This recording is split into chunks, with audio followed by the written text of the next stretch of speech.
Ndugu waandishi wa habari, asalamu alaykum. Kwema? Awali yote kwanza nishukuru sana uongozi wa Wape Tabasamu.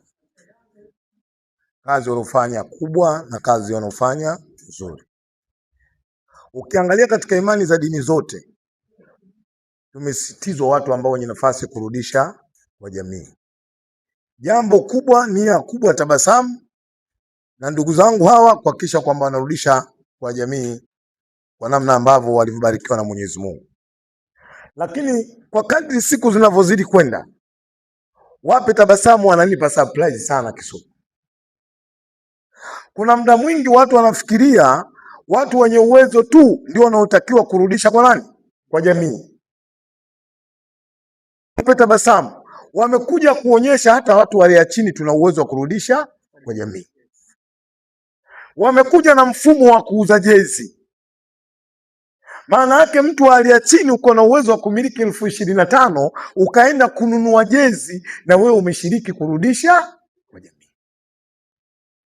Leo hii tuwapongeze sana kampuni zilizotokeza kwa dhamini Wape Tabasamu. Mwenyekiti amezungumza hapa. Wanakwenda kufikiwa akina mama 200 Morogoro. Unapokwenda kufikia akina mama 200, ukapiga hesabu ndogo, kila mama mmoja awe anamiliki watoto 3, maana yake Wape Tabasamu inakwenda kuwafikia watu 600 Morogoro. Sio jambo dogo, ni jambo kubwa. Kwa nichukue nafasi hii niwashukuru sana na niendelee kuombea sana. Lakini nisisitize, ili jambo hili kukamilika, lazima tuwashike mkono kwa namna moja au nyingine. Bado yako mataasisi, nafikiri mwenyekiti, milango bado iko wazi. Yako mashirika ya watu binafsi, mimi naamini nafasi ipo, nitakuja kuonana na uongozi pale ambapo wao wanapoona panastahili kwenda kuongeza, basi waje waongeze ili kuhakikisha jambo linakwenda kukamilika. Lakini yote kwa yote, tunapokwenda mwisho katika hili jambo, tunakwenda kupata burudani. Waandishi wa habari, nendeni mkawaambie Watanzania, watu wa Ngonjera wameondoka kwenye mpira, tumekuja watu wa mpira. Si mmesikia hapa Ngonjera nyingi?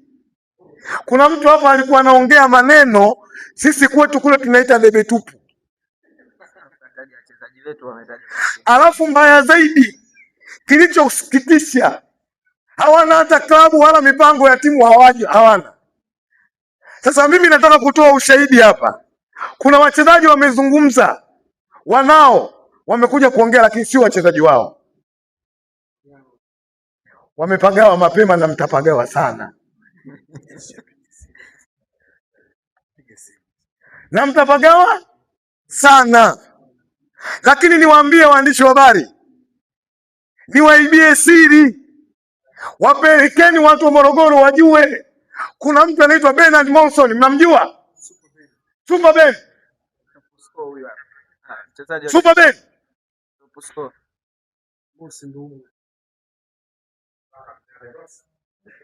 Tunaonyesha kwa ushahidi mambo kwa top scorer wa nchi ya Tanzania.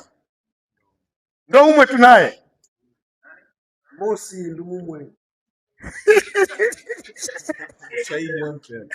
Unajua mimi leo wakati napita kwenye mitandao ya kijamii nikamkuta mtu mmoja anaitwa Mafufu. Alafu anasema mimi sijui timu gani nitachagua. Mimi nikawa namwambia Mungu wa Isiaka, Mungu wa Yakobo, huyu Mafufu asichague timu yetu akatutia kimavi. Dua limekubalika.